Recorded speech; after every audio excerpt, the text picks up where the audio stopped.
David Harris stood in front of the large mirror in his office, adjusting the worn baseball cap that pulled low over his eyes. His reflection wasn't the usual sharp-cut image of the successful businessman, but that of an ordinary man, ready to blend into the crowd. His casual clothes, faded jeans and an old flannel shirt, were a stark contrast to his usual business attire. For the first time in years, David was going to walk into Harris's diner not as the owner, but as a regular customer, someone whose face wouldn't be recognized. The decision had come after months of nagging discomfort. Despite his restaurant's growth, expansion plans, and booming success, David couldn't shake the feeling that something was wrong. Something he couldn't quite put his finger on. David had always been hands-on in the early days of Harris's diner, working in every area of the business. He had been there through the highs and lows, pouring his heart into building the beloved diner into a local institution. But over the past few years, things had changed. With 4 locations across the city and constant meetings with investors, David's time was consumed with managing the business's expansion. He was no longer involved in the day-to-day operations of the diner. He couldn't remember the last time he had visited one of the original locations for more than just a brief meeting. Something had been nagging him, though. Customer reviews were still glowing, and profits were steady, but there were growing murmurs about issues with employee turnover, and the flagship location had seen a sudden, mysterious dip in profits, despite a steady flow of customers. David knew he needed to see it for himself. He arrived at Harris's diner during the lunch rush, a time when the restaurant was usually at its busiest. The familiar sound of the bell above the door chimed as he stepped inside. His disguise seemed to be working. No one even glanced in his direction. He moved swiftly through the restaurant, taking a seat at the far end of the counter. From there, he could observe everything: the kitchen, the cash register, the staff, and, most importantly, the customers. Everything seemed normal at first glance. Waitresses hurried between tables, the cooks shouted orders across the kitchen, and the register chimed steadily as customers paid. But as David settled into his seat, he couldn't shake the feeling that something was off. There was an undercurrent of tension that wasn't immediately visible. His eyes scanned the room as he sipped his coffee, his mind analyzing every detail. That's when he first noticed Henry, the elderly dishwasher, moving with a careful deliberation that stood in stark contrast to the frenetic pace around him. Henry was an old man, probably in his mid-70s, his thin frame and shock of white hair making him easy to spot. He moved slowly but with surprising precision, stacking plates, wiping down counters, and performing his duties with a sense of quiet pride. David watched Henry carefully, noticing the small details, the way customers greeted him by name as they passed the dish station, how he always had a kind word or smile for them in return. Yet, there was something else in his movements. Something that felt like resignation, as if Henry knew his place in this world, but also understood that his time was running out. The waitress finally acknowledged David with a distracted, "Table for one," as she scribbled on her notepad. He ordered a turkey club sandwich and coffee, handing over a $20.00 bill with a deliberate roughening of his voice. He wanted to stay as unnoticed as possible. As Megan rang up his order, David glanced toward Henry again, silently wondering how long the elderly man had been working here. Megan rolled her eyes as she responded, "Forever. He should have retired years ago if you ask me." The disdain in her tone caught David off guard, and as he watched Henry work diligently in the background, something didn't sit right with him. The man had been with the diner for years, perhaps longer than anyone else, yet the casual dismissal from one of his younger colleagues was unsettling. Why was she so quick to write him off? David's curiosity deepened, and he made a mental note to observe Henry more closely. The more David watched, the more he noticed Henry's kindness and hard work, contrasted by a subtle cruelty from some of the younger employees. Throughout the day, Henry never complained. When a busboy carelessly spilled a tray of dishes, splashing water all over Henry's already soaked apron, the old man didn't flinch. He simply cleaned up the mess, ensuring everything was back in order with a quiet dignity. David also observed Henry helping customers who were short on money, slipping some bills into the register when the cashier wasn't looking. There was a kindness about him, a commitment to helping others that was rarely seen these days, especially from someone in his position. And yet, the more David observed, the more he saw that the rest of the staff, particularly Megan and Troy, seemed to mock him for his efforts. As lunch service wound down, David's unease grew. He had come to observe the operations, but what he saw didn't match the picture of Harris's diner that he had envisioned. The business had grown, expanded, and become a fixture of the local community, but it seemed that behind the scenes something was wrong. There was a palpable divide between the hard-working, older staff members like Henry and the younger, seemingly entitled employees who were becoming more difficult to ignore. David knew that something had to be done, but he also knew that if he wanted to understand what was really happening in his restaurant, he couldn't rely on just one visit. He needed to dig deeper, to understand firsthand what was going on behind the counter and in the kitchen. David left the diner that day with more questions than answers. The surface-level observations he had made didn't align with the success he had built. The issues with employee turnover, the disrespect shown to loyal workers, and the overall atmosphere of the restaurant left him feeling unsettled. He had been too disconnected from the day-to-day operations, too consumed with the expansion and growth of Harris's diner. He had built this place to be a family-friendly establishment, a place where both customers and employees felt valued. Yet now, it seemed that the values he had built the restaurant on were slipping away. David knew he had to return, to uncover the truth of what was really happening in his diner and take action before things went further off course. David Harris sat at the counter of Harris's diner, his eyes scanning the bustling scene in front of him. The familiar clang of dishes and the soft hum of conversation filled the air as the lunch rush settled in. He couldn't help but notice the organized chaos that unfolded around him. Waitresses darted between tables, balancing trays laden with food and drinks, while cooks in the kitchen shouted orders over the sizzling stoves. The clatter of plates and the occasional beep from the cash register created a rhythm that was almost comforting. Familiar, yes, but also a little too predictable. David had built Harris's diner from the ground up, and it had grown to be the beloved local spot it was today. Yet, something about the rush, the hurried movement, seemed to lack the warmth it once had. The energy felt frantic, rather than purposeful. As David surveyed the room, his gaze landed on an elderly man working diligently in the dishwashing area. George, the dishwasher, stood out from the hurried pace of the rest of the staff. While everyone around him moved with urgency, George moved deliberately, as though he had all the time in the world despite the chaos unfolding around him. His hands, weathered by age, worked with surprising precision, washing dishes and stacking them with careful attention to detail. The old man was rail-thin, his white hair and deep-set wrinkles telling the story of decades spent working hard, yet his movements were fluid, efficient, and almost meditative. There was no rush in his actions, just a steady, quiet purpose. He moved like someone who had learned the value of patience, someone who didn't feel the need to match the pace set by the younger, more frantic staff members. David watched George for several minutes, fascinated by the contrast between him and the rest of the team. While the younger employees hurried and raced against the clock, George seemed to embody a calm resilience that was rare in this fast-paced environment. His methodical movement stood in stark contrast to the frenzy that surrounded him, and David found himself drawn to the old man's quiet efficiency. There was a peace about him, an assurance that he knew exactly what needed to be done and how to do it. George wasn't trying to keep up with anyone or compete for attention. He simply did his job, day in and day out, with dignity. David wondered how long George had been working here, how many years he had spent in the background, always working hard, yet never asking for acknowledgement. As David sat there, sipping his coffee, he couldn't help but notice how customers greeted George by name. Some waved as they passed the dish window, while others offered kind words, and George always responded with a warm smile and a friendly word in return.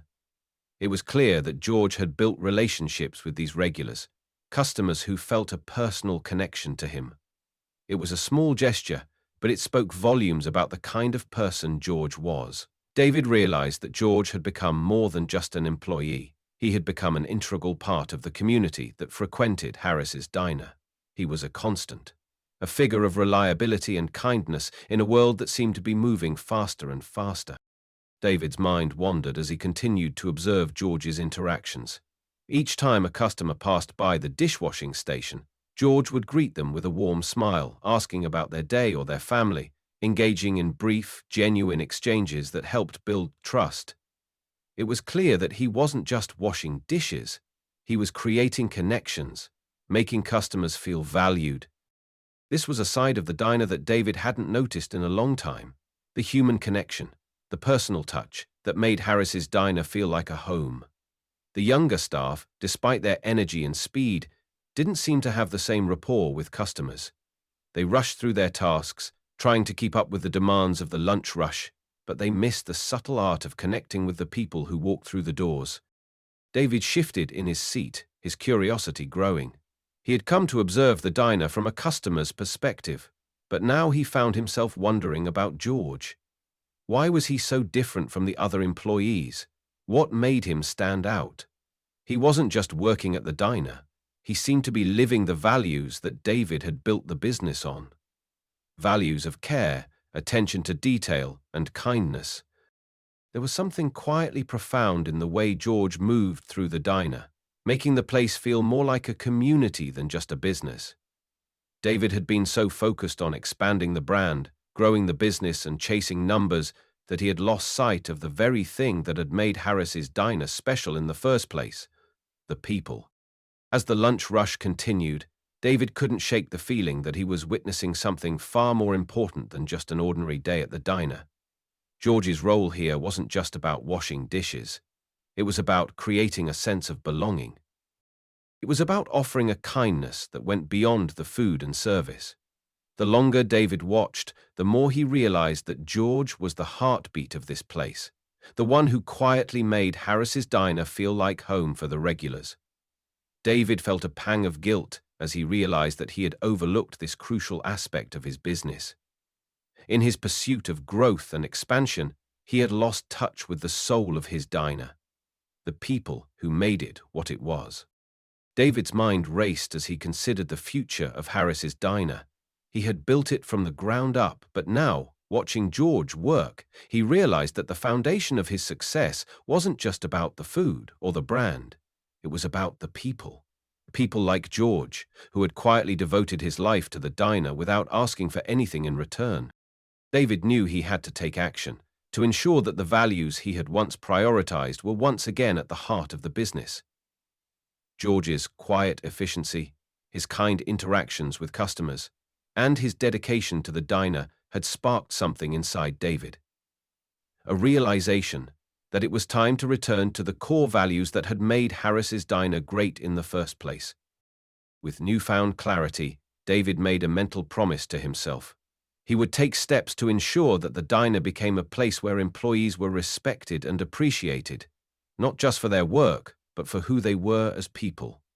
This observation of George, simple as it seemed, had opened his eyes to what was truly important, and he knew that moving forward, he would make sure that his staff, especially those like George, were never overlooked again. David had been observing the diner for several hours now, the lunchtime rush gradually calming as customers finished their meals and filed out. His coffee cup was half empty, his sandwich long since devoured, but his attention was no longer focused on the food. His eyes kept drifting back to George, the elderly dishwasher, who had moved from the dish station to tidy up the counter and assist with minor tasks. There was something captivating about the way George carried himself, his movements deliberate and slow, yet filled with a quiet purpose. Despite his age and physical limitations, George was clearly a man who still took pride in his work, a sentiment that seemed to be increasingly rare among the younger employees. As David continued to watch, his gaze shifted towards the front register, where a young mother was fumbling through her wallet, clearly distressed. She stood with two small children, her face flushed with embarrassment as she counted her change again and again, only to come up short. David could see the unease in her eyes, the anxiety that comes with not knowing how to make ends meet. He wasn't the only one who had noticed. Megan, the cashier, had been watching the woman closely, her expression one of barely concealed judgment. Behind the register, Troy stood with his arms crossed, offering no assistance, his gaze fixed on the register rather than the customer in need. David shifted in his seat, intrigued by what he was seeing. The woman had apologized, her voice barely above a whisper as she explained her predicament. She had been trying to pay the bill for her meal but was a few dollars short, a situation that was clearly making her feel uncomfortable and small.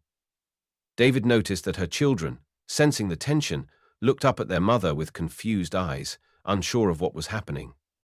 As the mother hesitated, clearly embarrassed, George, who had been cleaning the dish station nearby, looked over and immediately took action. Without a second thought, he dried his hands, walked over to the register, and quietly handed Megan a few bills from his pocket. David watched in silence as George discreetly paid the difference for the woman. Not a word spoken, just the soft exchange of money and a smile from George that seemed to ease the mother's stress. The relief on her face was immediate, and she thanked George repeatedly, her voice full of gratitude. George simply nodded and wished her well as she gathered her children and headed out the door.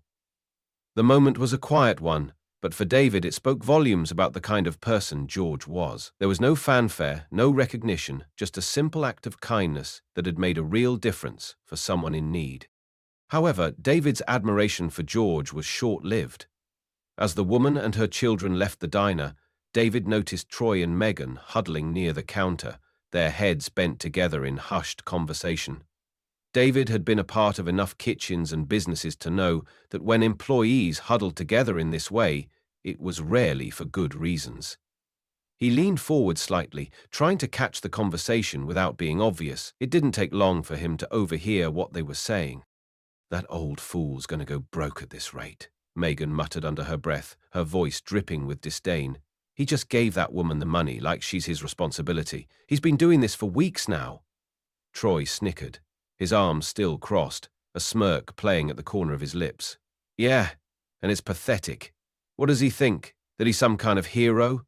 He's got no retirement, no savings. He'll be living on the street next if he keeps this up." Megan rolled her eyes. "Seriously?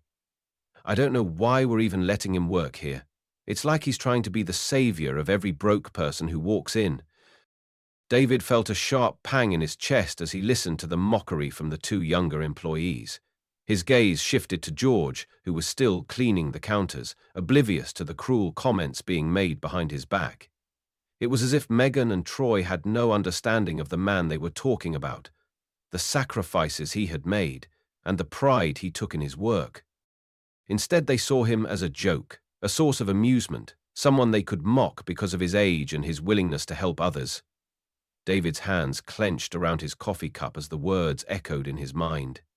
He had worked hard to build Harris's Diner, a place where customers and employees alike were treated with respect. Yet here he was, witnessing his own staff, his own team, undermine everything he had worked for. David's curiosity and concern for George grew with each passing minute. He had always prided himself on creating a family-like environment at the diner, a place where everyone, regardless of their position, was treated with dignity. But what he was witnessing now painted a different picture. The behavior of Megan and Troy, their disregard for the people who had worked at the diner for years, was a stark contrast to the values he had tried to instill. David knew that something had to be done. George had become a target for their cruelty, and if he didn't take action, it wouldn't just be George who suffered. The entire atmosphere of Harris's Diner was at risk. David continued to watch as George finished his duties, taking care to ensure everything was spotless before moving to the back to begin cleaning the grease traps. He noticed how Henry, the elderly man, winced as he bent down, his body clearly protesting from the years of hard labor. It was clear that George was getting older, that the toll of the work and his personal struggles were beginning to weigh on him, but he never slowed down. Not once did he ask for help or complain. He simply did what needed to be done, day after day. David felt a deep sense of admiration for the man, but he also felt a growing responsibility to protect him. He knew George deserved better than this, better than being mocked, better than being taken advantage of by those he worked beside. David's mind raced with possibilities. He had already seen enough to know that the situation with Megan and Troy was going to escalate unless he intervened. The more he thought about it, the more he realized that his staff, his loyal team, had become fractured. He had lost sight of the values he had once prioritized: respect, kindness, and loyalty. But now, seeing George's quiet dignity in the face of adversity, David knew that he had to act. It was time for him to take a closer look at the inner workings of his diner, to ensure that what had once been a place of community and care didn't slip further away. He couldn't allow George, or any employee, to continue working in an environment where they weren't valued or respected. David made a silent promise to himself that day. He would make sure George knew he wasn't alone, that he wasn't just another employee, another number in the system. And he would make sure Megan and Troy understood the consequences of their actions. It was time for change at Harris's Diner. Change that would start with recognizing the worth of every employee and returning to the values that had made the diner a beloved staple of the community. David continued to sit at the counter, his coffee cup now half finished, watching George work with a quiet intensity. As the lunch rush began to wind down, most of the younger staff had already moved on to other tasks, their heads down as they prepared for the next round of customers. The kitchen was quieter now, with the steady sizzle of the grill replaced by the clattering of dishes. But George was still there, diligently working at the dish station, wiping down surfaces and stacking plates with slow but steady precision. What struck David most was the absence of complaint. Despite the fact that his shift had officially ended, George remained in his spot, quietly attending to the tasks others had long since abandoned. David couldn't help but notice how much extra work George took on without anyone asking. It wasn't just the dishes. When the busboys missed a spot in the dining area, George was there, sweeping the floor with the same careful attention he gave to washing plates. When the condiment station was a mess, George took it upon himself to organize it, making sure everything was stocked and arranged perfectly for the next round of customers. It wasn't his job to do this, but it was clear that George had a deep sense of responsibility. Even as the physical toll of the work began to show, his back stiffening as he bent over the counter, George never slowed down. He simply continued to work, his movements deliberate, his focus unwavering. David couldn't help but be impressed by his work ethic. There was something deeply admirable in the way George gave so much of himself, without asking for anything in return. As the afternoon wore on, David observed how George continued to interact with the customers, his kindness never wavering. At one point, a young couple with a small child approached the counter to pay their bill. The mother began fumbling through her purse, clearly distressed. David could hear her soft voice as she apologized, explaining that she had accidentally left her wallet at home. The cashier, Laura, seemed impatient with the situation, her expression one of barely concealed irritation. The young mother's face flushed with embarrassment, her child tugging at her sleeve, oblivious to the tension. David could feel the discomfort in the air, but then George stepped in. He had been wiping down the dish station, but as soon as he noticed the situation, he moved without hesitation. George approached the counter and, without a word, discreetly slipped a few bills from his own wallet into the register, covering the difference for the young couple. The mother's eyes widened with surprise and gratitude, and she thanked George profusely. George smiled kindly, assuring her that it was no trouble at all. As the family left, their embarrassment replaced by relief, David could see the warmth in the mother's eyes as she looked back at George. It was a simple gesture, but to David, it spoke volumes about the kind of man George was. He wasn't just a dishwasher, he was someone who cared about the people around him, someone who used what little he had to help others. It was a kindness that David hadn't expected to see today, and it stirred something in him. David had always prided himself on making Harris's Diner a place where customers felt like family, where staff members were treated with respect and care. Yet, watching George, he realized that he had lost sight of something essential.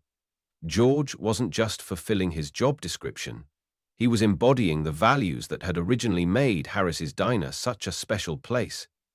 He wasn't doing these things for recognition or praise.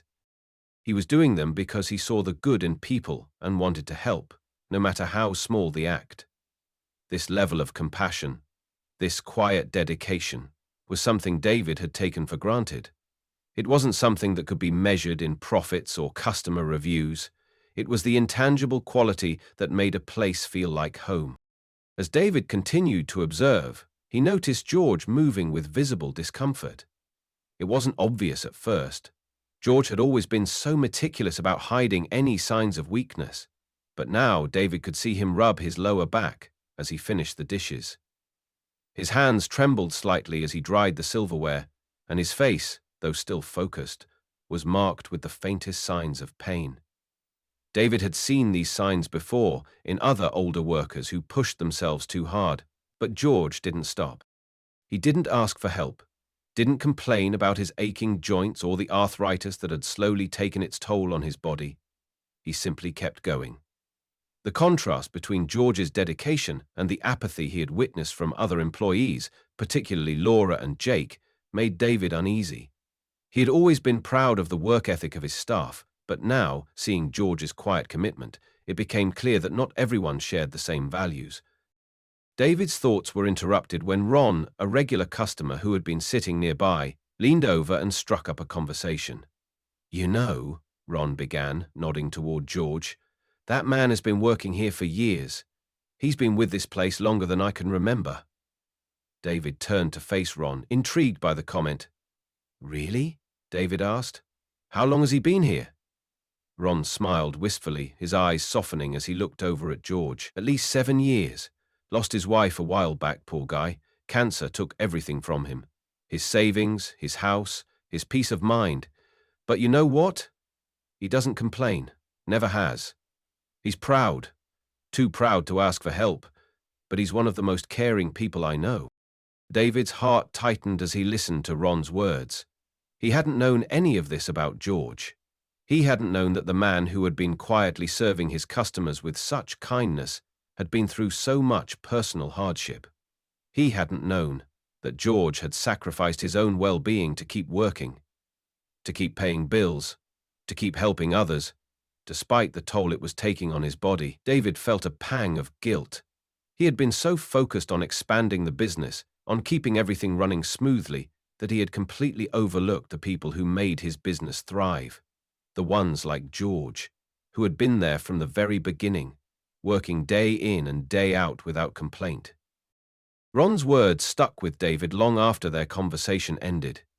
He watched George again as the elderly man continued his work, his movements slower now, but still full of purpose.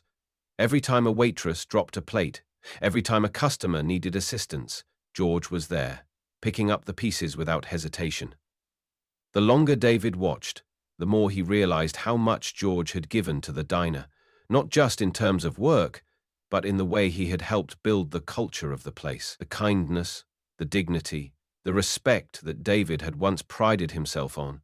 George had embodied all of that, without ever asking for anything in return. David knew then that something had to change. George's quiet dedication was a reminder of the values he had once held dear. It was a wake-up call that he couldn't ignore. He had to find a way to repay George, to make sure he was treated with the respect and care he deserved, not just as an employee, but as a person who had given so much to Harris's diner. It was time for David to step in, to ensure that the values of compassion and respect were honored across the board, not just in the dining room, but in every corner of the business. The afternoon settled into a quieter rhythm as the lunchtime rush began to fade, leaving the restaurant in a lull. The clinking of dishes and the soft murmur of conversations in the background contrasted sharply with the loud, hectic atmosphere of the lunch service. David took another sip of his coffee, his eyes still fixed on George as the elderly dishwasher continued to work steadily. It wasn't just George's work ethic that had drawn David's attention. It was the way George interacted with the other employees. David had been watching closely for the past hour, and something felt increasingly off. Despite George's obvious dedication to his job, there was an undercurrent of tension that seemed to be building around him. David's suspicions began to crystallize when he overheard a conversation between Jake and Laura, two of the younger employees who had been working at the diner for a few months now. At first, David didn't pay much attention, assuming it was just a casual exchange. But then, as he caught fragments of their words, he could feel the unease in the air. Jake, leaning against the counter with his arms crossed, was speaking in a low voice, but David could clearly make out the words. "I swear, if that old guy doesn't slow down, he's going to drop dead on the job," Jake muttered with a bitter edge in his tone. "He's so stubborn, always trying to play hero, helping people who can't even pay their bills." Laura, standing beside him, rolled her eyes, her lips curling into a slight smirk. "I don't get it," she said with a laugh. "He's like a walking charity case. He's going to run himself into the ground, and for what? People are probably just taking advantage of him." David's stomach sank as he listened. The words were cruel, mocking George's efforts to help others, to give what little he had to customers in need. But it wasn't just the comments about George's kindness that bothered David. It was the underlying judgment about his age. The tone in Laura's voice when she referred to him as old was laced with disdain. David had seen it before in other workplaces, the way younger employees would sometimes look down on older workers, assuming they were past their prime. But this felt different. This wasn't just a passing joke. There was a clear lack of respect in the way Jake and Laura spoke about George, and it made David uncomfortable. Over the next few minutes, the situation escalated. As David continued to watch, he saw Laura and Jake exchange knowing glances, their body language becoming more conspiratorial. They spoke in hushed tones, but their words carried easily across the counter. "I heard he lives in that junker of a car," Laura muttered, glancing over her shoulder as if she didn't want George to hear. "Pathetic, right? Probably spends all his time trying to help people who don't even care. Maybe if he just minded his own business, he wouldn't be in this mess." Jake snorted in agreement. "He's been here for what? 7 years? And for what? To die alone with nothing to show for it?" Their laughter was low and cruel, echoing in David's mind as he sat there, frozen in disbelief. David couldn't just ignore it. His mind was racing as he tried to process what he was hearing. He had always prided himself on fostering a positive, respectful environment at Harris's Diner. The diner was meant to be a place where people came not just for good food, but for a sense of community. Yet here were two employees, mocking a man who had worked hard for years, whose only crime was caring too much. He couldn't believe that this kind of toxic behavior was happening right under his nose. He had always been so focused on the bigger picture, expansion, profits, keeping everything running smoothly, that he hadn't realized the growing rift among his own staff. But now, as he listened to Jake and Laura's comments, it was impossible to deny that something was very wrong. David's heart sank as he realized that what he was hearing wasn't just casual gossip. This was a deliberate effort to undermine George, to belittle him because of his age and his willingness to help others. It wasn't just about the money George was giving to customers, it was about his willingness to put others before himself, a quality that David had once wanted to cultivate in his employees. But here were two staff members mocking the very values he had tried to instill. What's worse, it was clear that this wasn't an isolated incident. David had witnessed it before, the subtle way George was treated, with indifference or condescension. He had seen the younger staff members avoid eye contact with him or brush off his suggestions as if his years of experience didn't matter. David's suspicions grew stronger as he observed the dynamics in the diner. There was a growing divide between George and the rest of the staff. The younger employees, particularly Jake and Laura, seemed to view George as expendable. To them, he was just a fixture, an old man who had been there too long, someone who didn't deserve the respect that the job required. But David knew better. He had seen the value George brought to the team, not just in terms of his work ethic, but in the way he interacted with customers and made the diner feel like home. Yet somehow, the culture he had worked so hard to build was being eroded by the attitudes of a few employees who had no appreciation for the man who had helped create it. As the afternoon wore on, David's sense of unease only deepened. He had come to the diner to observe, to see how things were running behind the scenes. But now, he was seeing something much more concerning, a toxic undercurrent of disrespect and division among his staff. He had known that employee turnover had been high lately, but he hadn't connected the dots. The increasing tension between the staff, the snide remarks, the lack of empathy, it was all coming to a head, and if David didn't act soon, he knew things would only get worse. The diner that had once been a community, a place where employees and customers alike felt valued, was beginning to unravel. And at the center of it all was George, the man who had given everything to this place, yet was being mistreated by those who were supposed to be his colleagues. David knew he had to do something.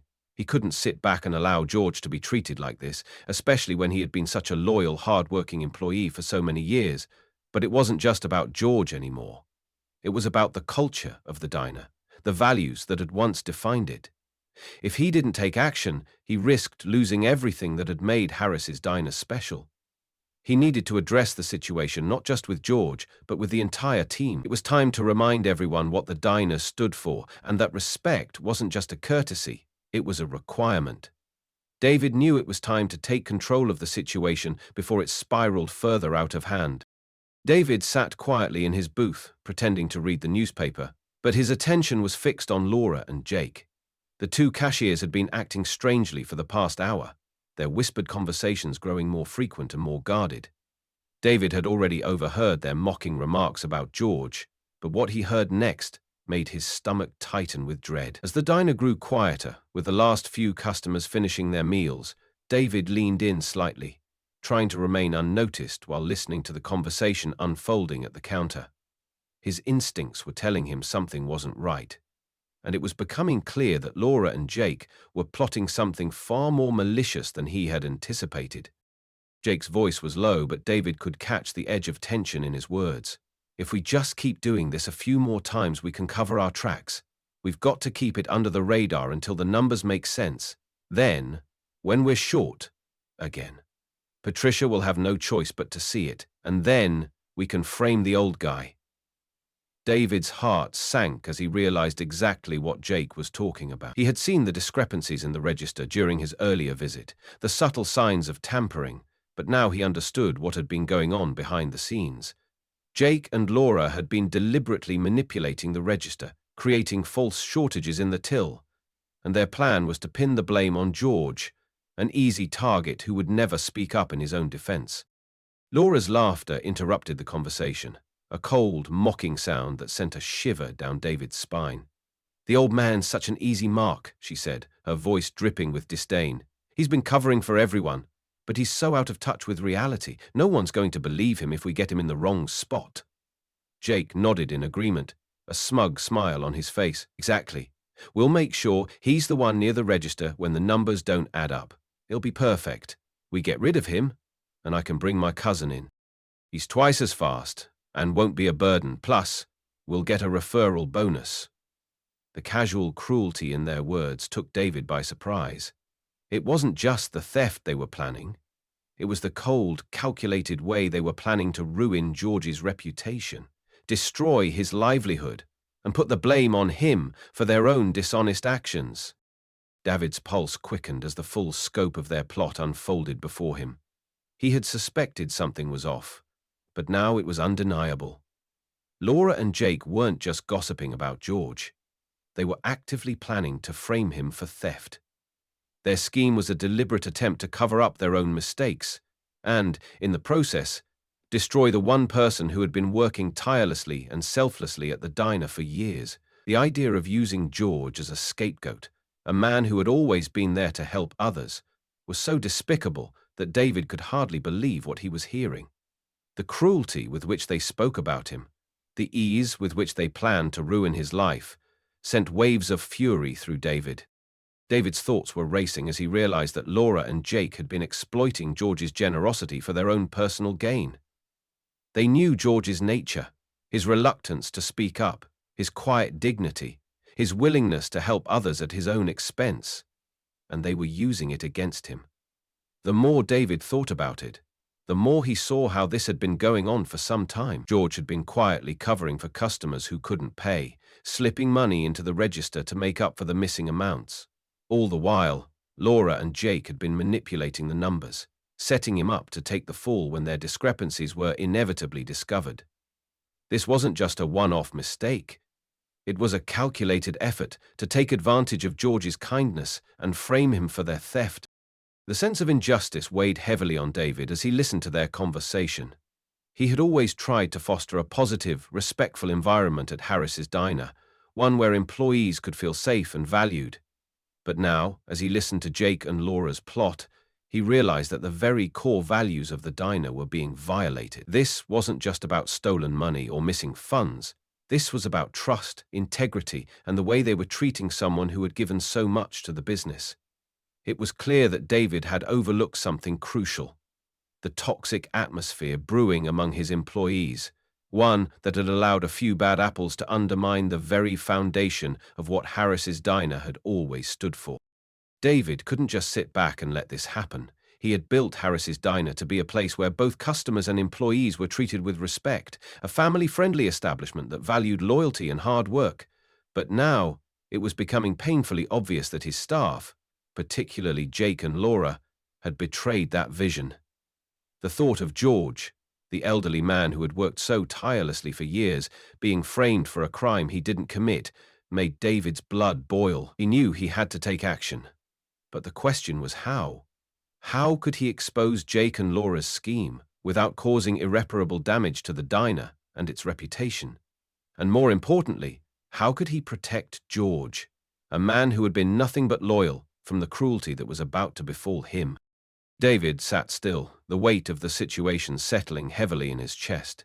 He had always prided himself on being an involved, engaged owner, but in recent months he had let his business slip into the background. This undercover visit had opened his eyes to the toxic dynamic within his staff, and now he was faced with a choice: ignore it and let things continue as they were, or confront it head-on and make sure justice was served. As David stewed over his options, he made a silent vow. He would not let George be destroyed by the actions of a few unscrupulous employees. He would expose their scheme, protect George, and restore the values that Harris's Diner was built on, no matter what it took. The time for action was now. David sat frozen in his booth, the weight of what he had just overheard crashing down on him. His coffee cup, now long cold, sat forgotten on the counter as his thoughts swirled in a storm of anger and disbelief. Laura and Jake, two employees he had trusted, were plotting to destroy George, an elderly man who had devoted his life to Harris's Diner, the man who had stood by him, helped him build this place from the ground up, and worked tirelessly day after day, was about to be framed for something he had never done. And the worst part?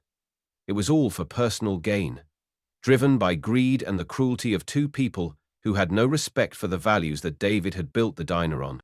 As David processed the conversation he had just overheard, his anger deepened. He could feel the heat rising in his chest, his hands clenching into fists at his sides.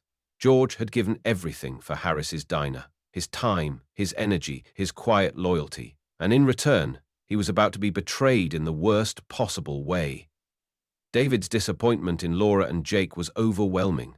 These were employees he had hired, people who had become a part of the team. Yet here they were, scheming to frame an innocent man who had always gone above and beyond. George had done nothing wrong. He had spent years helping customers, covering for others when they fell short, and doing whatever was needed without complaint.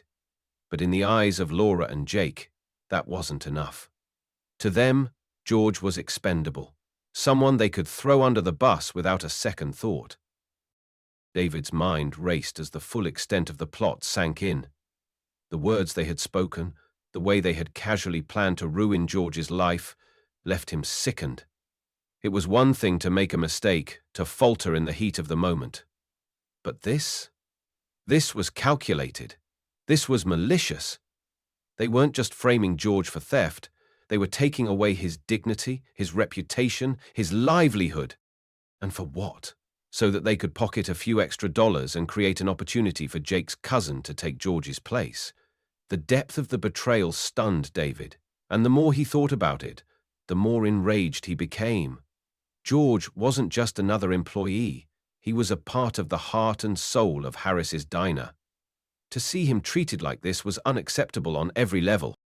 David's fury burned hotter as he thought about the way George had been mocked by his younger colleagues. They didn't care that George had been through unimaginable personal struggles, that he had lost his wife to cancer and had spent his life caring for her. They didn't care about his arthritis, his aching back, or the fact that he was still working in his 70s because he didn't want to be a burden to anyone. George had worked hard, not for praise or recognition, but because it was his job, and because he cared about the people he worked with and the customers he served. Yet here were Laura and Jake mocking him behind his back, making cruel jokes about his age and using his good nature against him. David had always believed that the people who worked at Harris's diner were more than just employees. They were part of a community, but now it felt as though that community was crumbling before his eyes, and the ones responsible were the very people he had entrusted to carry the business forward. The more David thought about what was happening, the more disturbed he became. He couldn't understand how things had gotten so bad. He had always been so focused on the expansion of the diner, on growing the business and bringing in new customers, that he had neglected the very foundation of what made Harris's diner special: the people. He had failed to notice the cracks forming beneath the surface, the tensions between the staff, and the disrespect growing among the younger employees. Worse still, he had failed to see how George, the man who had helped build Harris's diner, had been suffering in silence. David had prided himself on being a good boss, but now he realized that he had allowed a toxic culture to take root in his business. He had let greed and indifference fester unchecked, and now it was threatening to destroy the very thing he had worked so hard to create. David knew that something had to be done. He couldn't just sit idly by and let this injustice unfold under his roof. He had to expose the truth, not just for George's sake, but for the sake of everyone who had worked at Harris's diner over the years. The staff needed to understand that kindness and respect weren't just optional. They were the foundation of the diner. He needed to make it clear that no one, regardless of their position or their age, would ever be treated this way again. And as for Laura and Jake, well, David wasn't about to let them get away with their cruel plot. They needed to be held accountable for their actions, and the consequences of their behavior had to be severe enough to ensure that something like this never happened again. David's mind was made up. He had been watching quietly, letting the situation unfold, but now it was time to take action. He couldn't undo the damage that had been done to George's reputation, but he could make sure that the truth came to light. He could expose Laura and Jake's scheme, bring their actions into the open, and make sure they faced the consequences of their betrayal. But more than that, he had to restore the culture of Harris's diner. He had to remind everyone of the values that had made the diner a beloved part of the community, the values that George had so quietly embodied for years. It was time to take control of the situation, to ensure that Harris's diner became a place where kindness, respect, and loyalty were valued above all else. David stood up from his booth, his mind focused and clear. It was time to make things right. He wasn't going to let George or anyone else suffer at the hands of a few selfish individuals. He would confront Laura and Jake, expose their actions, and make sure the truth was known.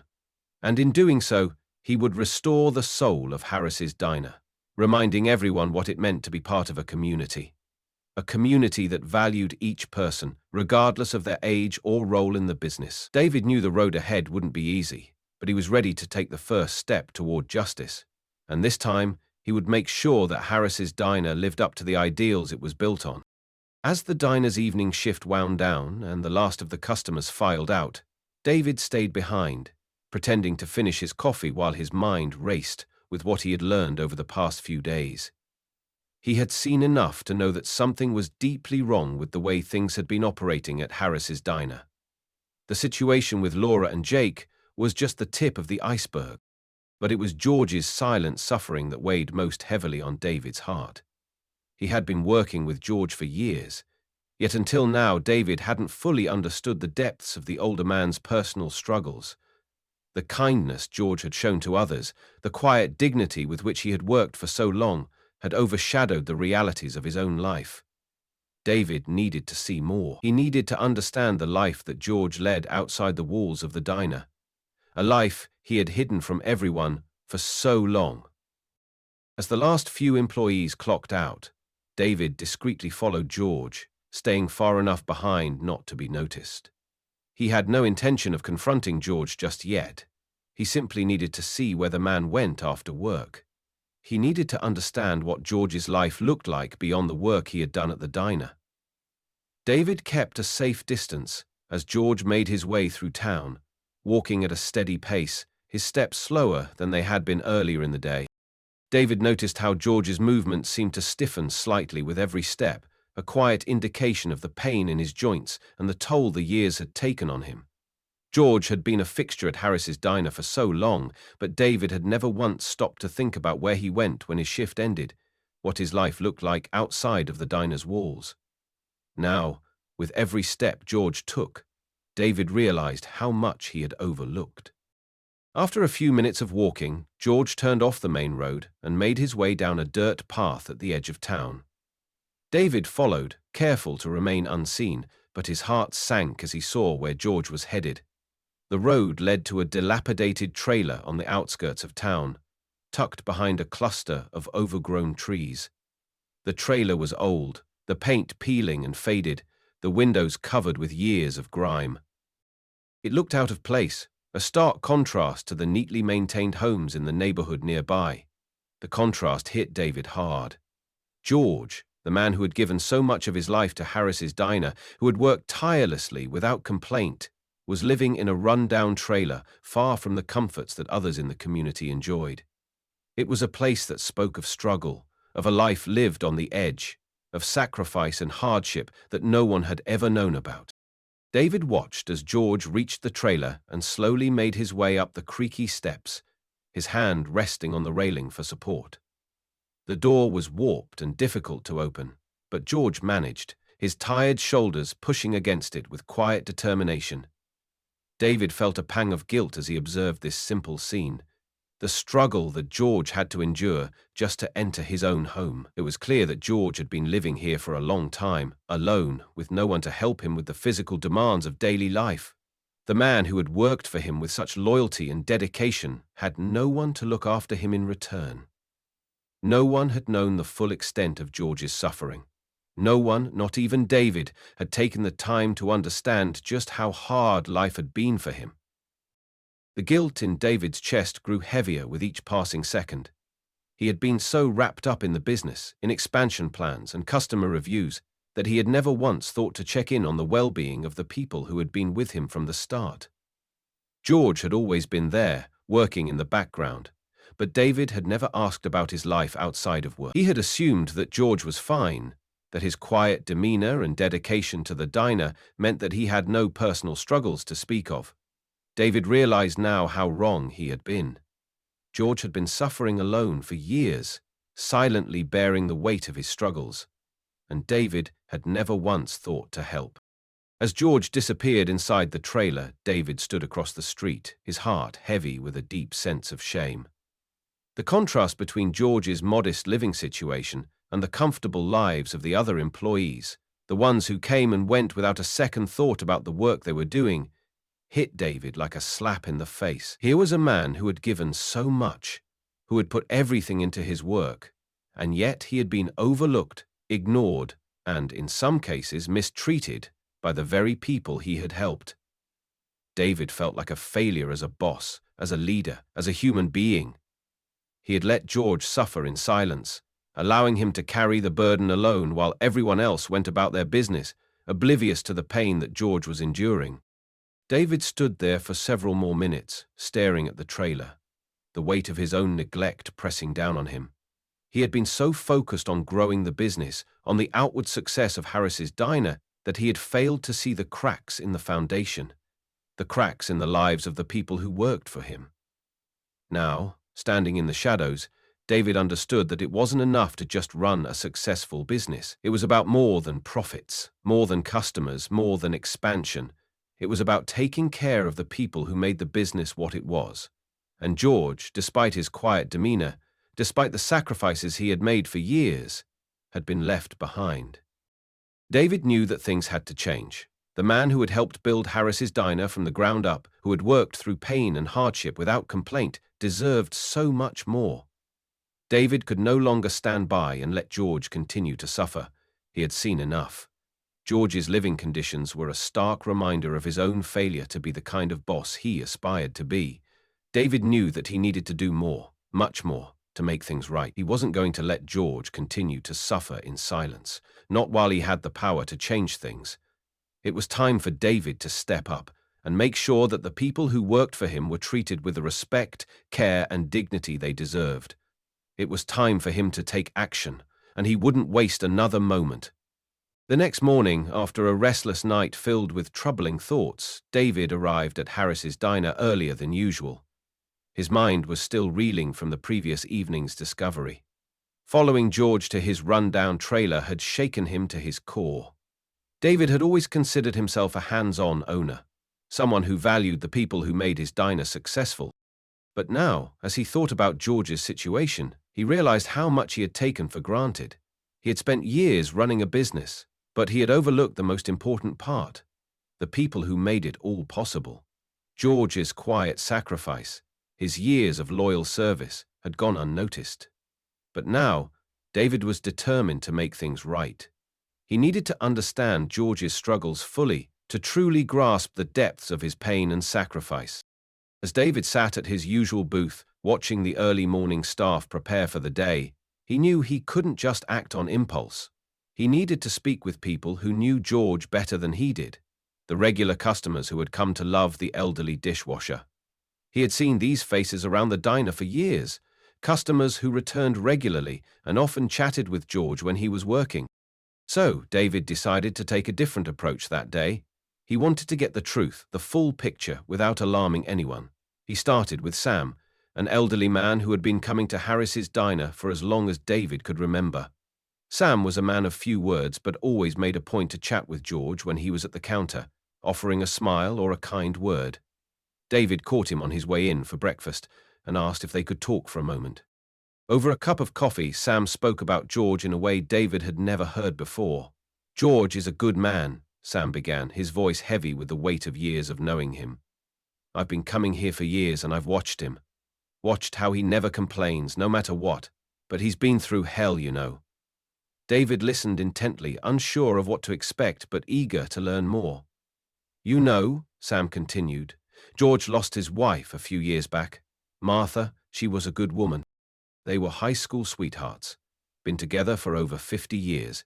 She had cancer, and it was bad, real bad. George sold everything they had to pay for her treatments, his house, his retirement, everything.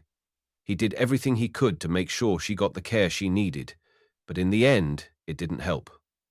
Sam paused for a moment, his eyes clouding with emotion. "Cancer took her, and George was left with nothing, but he doesn't talk about it much. He doesn't want anyone to know how much he's suffered. He's proud, you see, too proud to ask for help." David's chest tightened as he absorbed Sam's words.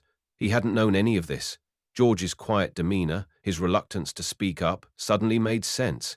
He had been struggling for years, sacrificing everything to provide for his wife, and now he had nothing left but the diner. And even that, it seemed, was slowly being taken from him. David had thought George's modest living situation was a sign of his humility, but now he realized it was something far deeper, a reflection of a man who had lost everything, yet refused to burden others with his pain.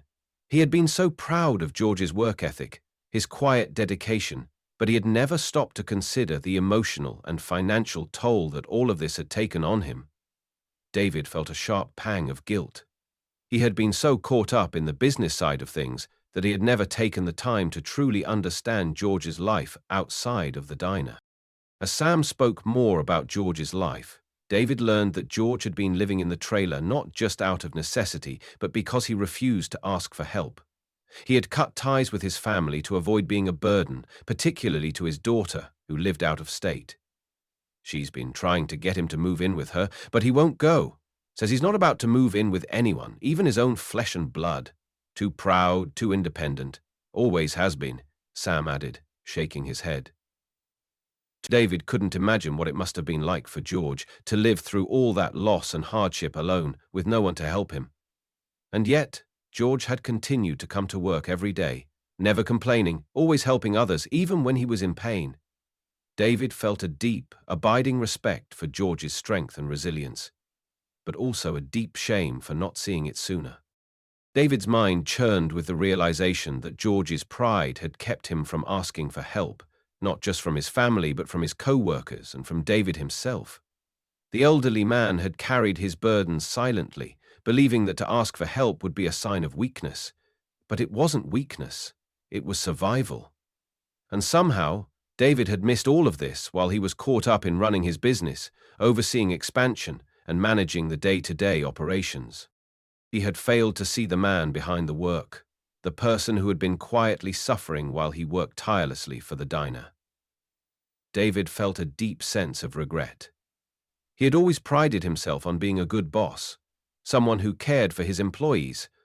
But now, seeing the extent of George's struggles, he knew he had fallen short. David was determined to make it right. He couldn't change the past, but he could change the future. He couldn't undo the suffering that George had endured, but he could make sure that from this moment forward, George was treated with the respect and dignity he deserved. David knew he needed to take action. Something meaningful, something that would not just ease George's struggles, but show him that he wasn't alone, that he had a place in the world beyond his work at the diner. He couldn't let George continue to live in silence, suffering without the help he needed. David made a vow to himself then and there. He would find a way to help George, to restore his dignity, and to make sure that the values of compassion and respect were truly at the heart of Harris's diner. It was time for change, and it would start with George. David sat in the corner booth, his eyes fixed on the scene unfolding in front of him. It was a slow afternoon at Harris's diner, the lunch rush having passed, and only a few regulars scattered around the restaurant. He had spent the past few days observing, learning, and piecing together what had been going on behind the scenes. He had already heard enough about the plot to frame George, but now, as he watched Laura and Jake interact at the register, he could see the deceit in their actions unfold in real time. The pieces of the puzzle were falling into place, and what he had feared was becoming all too clear. His own employees were plotting to destroy George's life. David had always prided himself on being an observant boss, but now he felt sickened by what he was witnessing. From his vantage point, he could see Laura and Jake manipulating the register. They were making subtle adjustments to the drawer, creating false discrepancies in the books. David's eyes narrowed as he watched Jake deliberately enter incorrect amounts, pocketing small sums when customers handed over bills. Laura, her face set in concentration, keyed in a few transactions with a look of smug satisfaction. They were well aware of what they were doing, carefully ensuring that the numbers wouldn't match up by the end of the shift. David had seen enough to know that these discrepancies weren't accidental. They were orchestrated, planned in advance, and aimed squarely at George. The two of them were setting him up. As the minutes passed, David's anger grew. He could feel his hands tightening around his coffee cup as he watched Jake and Laura's scheme unfold with cold precision. Their plan was simple: create false shortages, and then, when the cash register didn't add up, frame George. They knew George would be the first to cover for others, to take the blame when something went wrong. After all, he had done it before, helping customers when they couldn't pay, covering for younger staff when they made mistakes. But this time, they were taking advantage of his kindness and loyalty. This time, they were setting him up to take the fall for their theft. David's stomach churned at the thought. He couldn't believe how easily they were exploiting George, a man who had worked with such dedication and care for so many years. David felt the weight of the situation pressing on him. He had to act, but he had to be careful.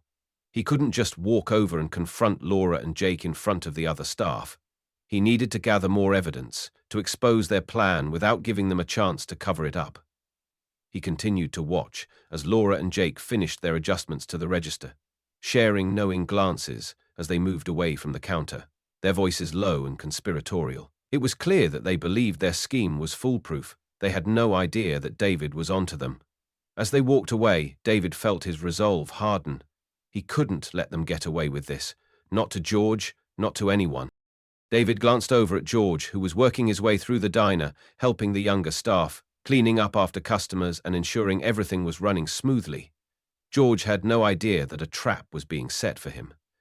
He was still the same, quiet, helpful, and unaware of the manipulation happening around him. David watched as George approached a table, offering his usual warm smile to a couple who had just finished their meal. The couple had been regulars for years, and they greeted George as if he were family. He had a way with people, a natural kindness that made everyone feel at ease. As George chatted with them, making small talk about their kids and their recent vacation, David's heart sank. He couldn't fathom how someone could take advantage of such a good man, someone who gave so much of himself to help others. George had never once asked for anything in return. All he ever did was work hard and offer his help to those who needed it.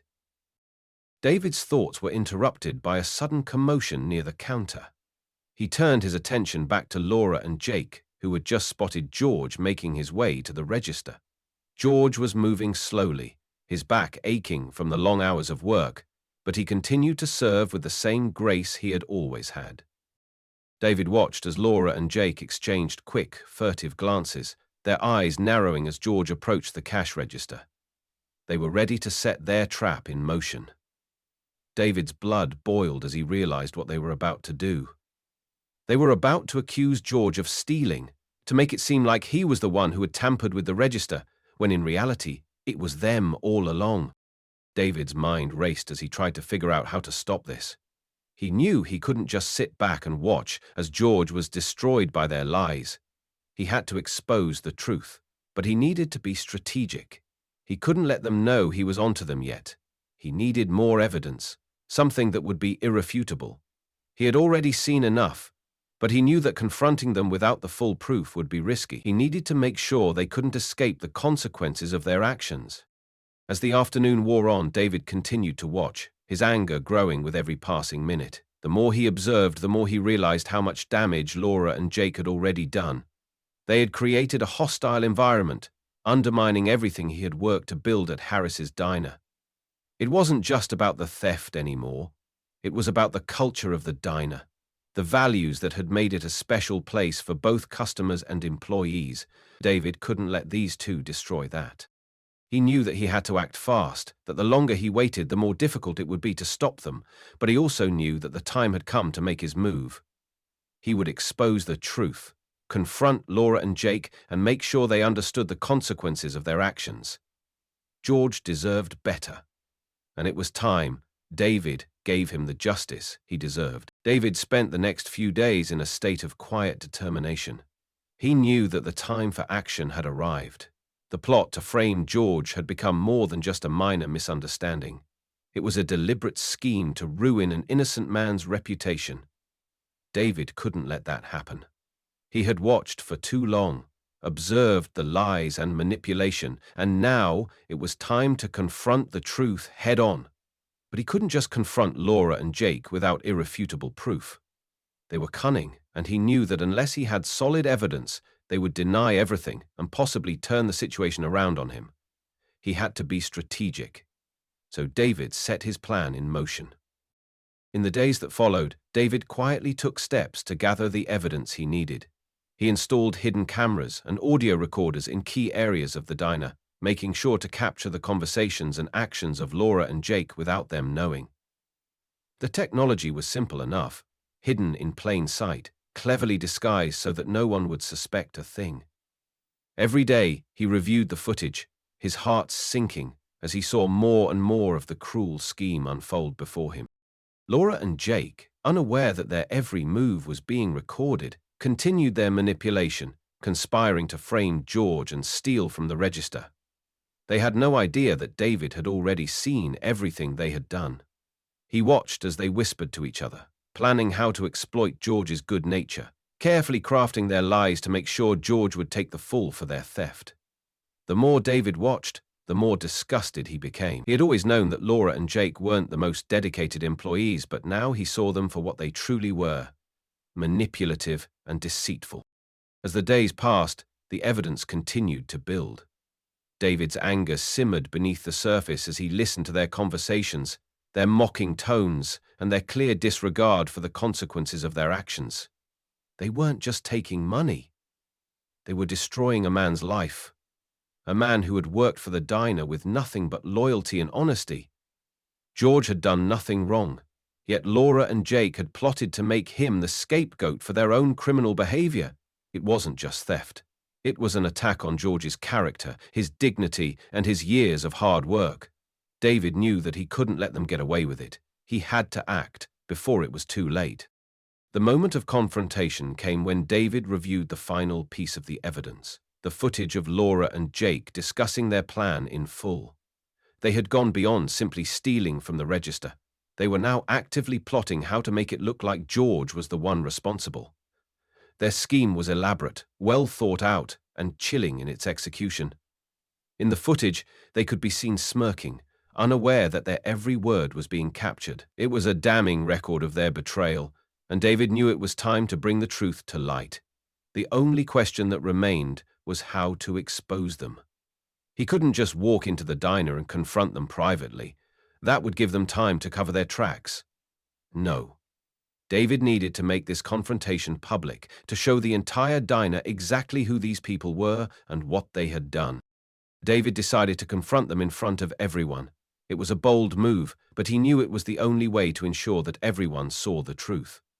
He gathered his evidence, footage, audio, and transcripts of their conversations, and planned his speech carefully.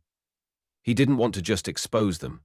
He wanted to make sure the entire diner understood the depth of the betrayal that had occurred. He knew that by doing this, he was not only standing up for George, but also for the integrity of the diner and the values that had made it successful. The truth needed to be heard, and David wasn't going to let the lies continue unchecked. The next day, as the diner began to fill with customers, David called all of his staff together in the back room.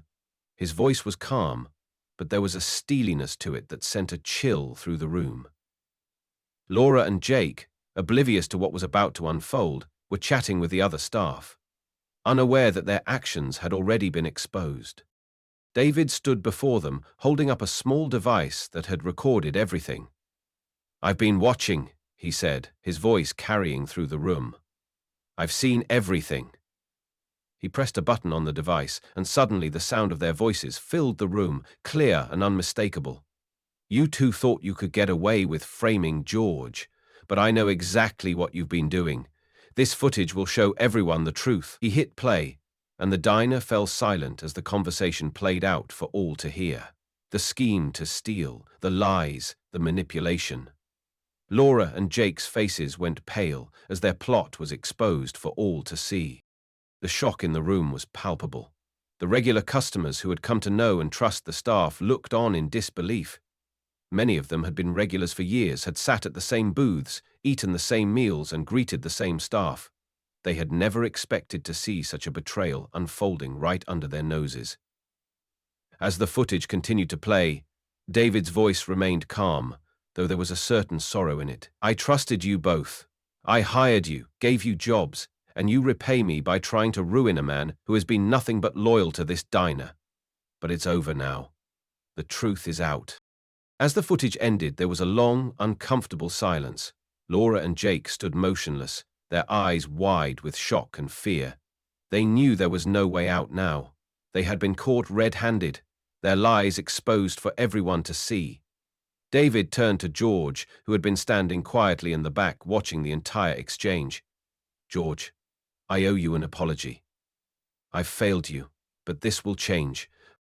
You've done nothing wrong, and you will be treated with the respect you deserve from now on." The customers in the diner, many of whom had witnessed George's quiet acts of kindness over the years, erupted into applause. The betrayal that had threatened to tear the diner apart was now laid bare, and David had done what was necessary to restore the dignity that George had earned through years of hard work. David didn't need to say anything more. The room had spoken for him. Laura and Jake were escorted out of the diner, their heads bowed in shame. David turned back to the rest of his staff, his voice firm.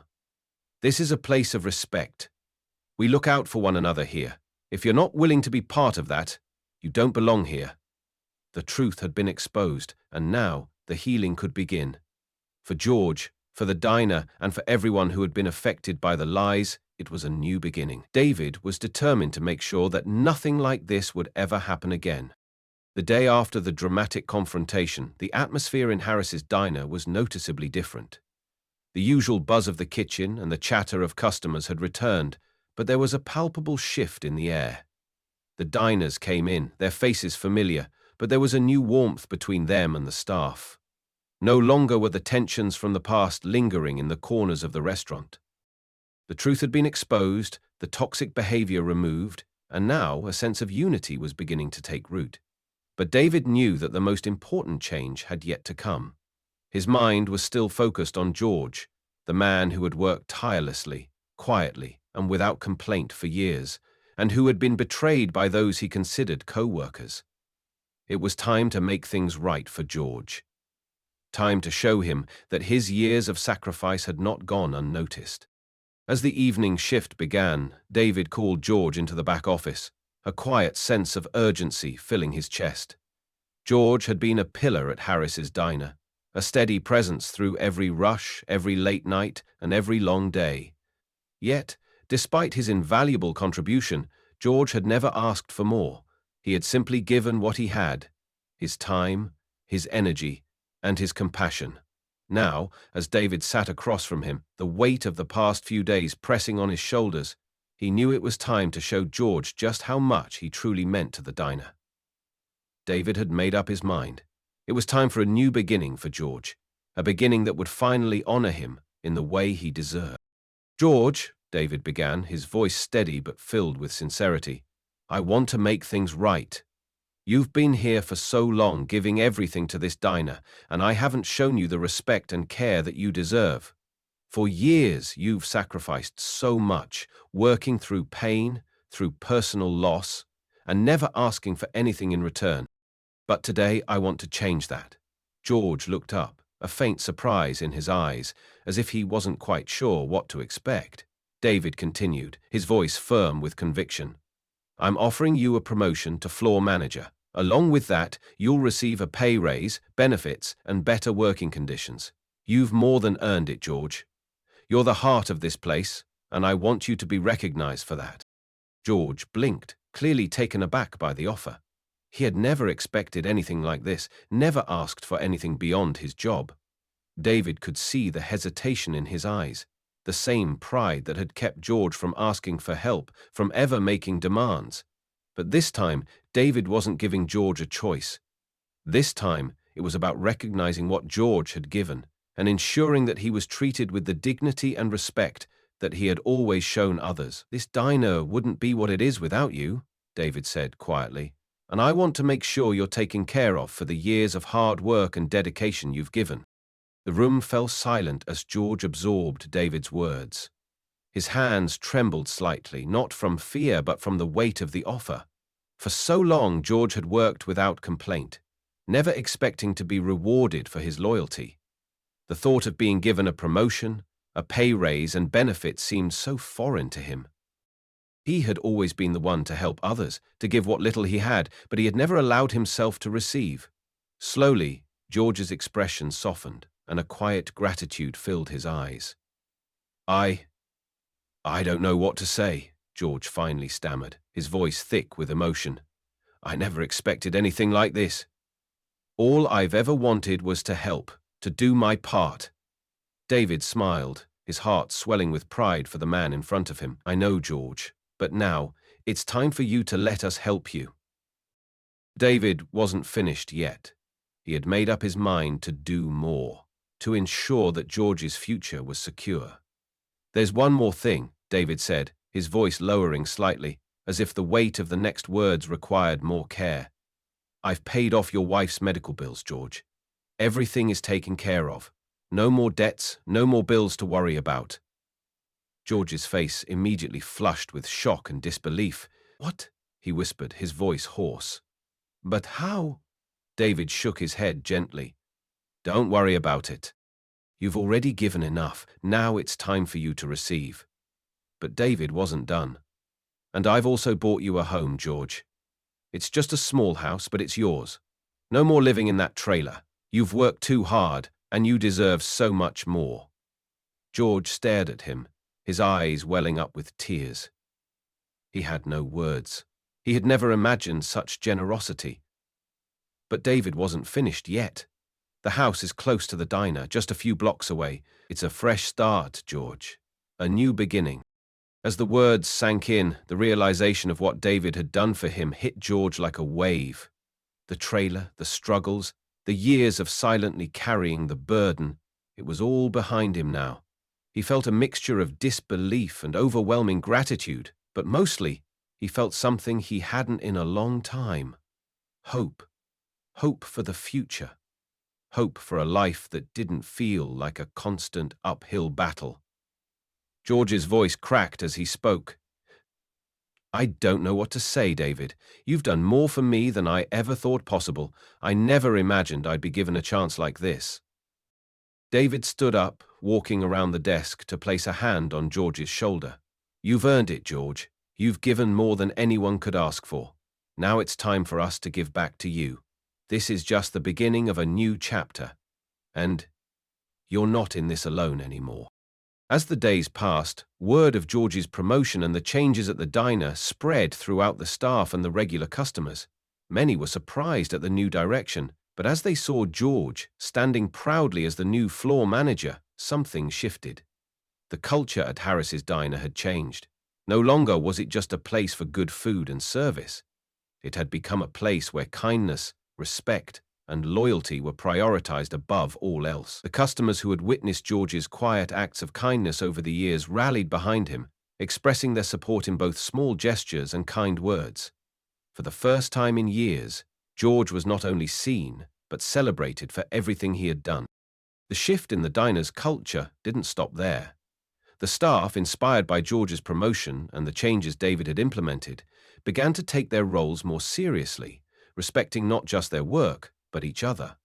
The toxic attitudes of the past were gone, replaced by a sense of unity, teamwork, and mutual respect. David's actions had not only given George a new beginning, they had transformed the diner into a true community where everyone, from the employees to the customers, was treated with dignity.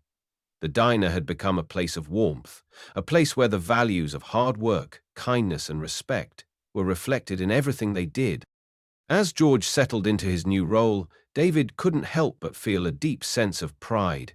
He had started Harris's Diner with a simple goal: to create a place where people could come together and feel like family.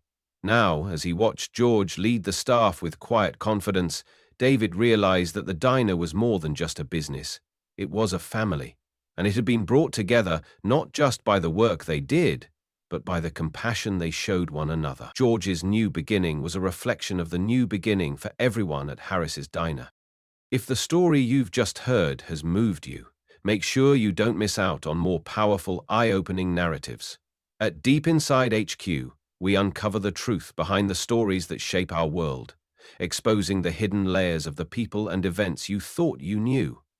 Subscribe now and be part of a community that values authenticity, justice, and the power of truth. Hit that notification bell so you're the first to hear about our next unforgettable story. Don't just watch, engage, and share. Let's dive deep together.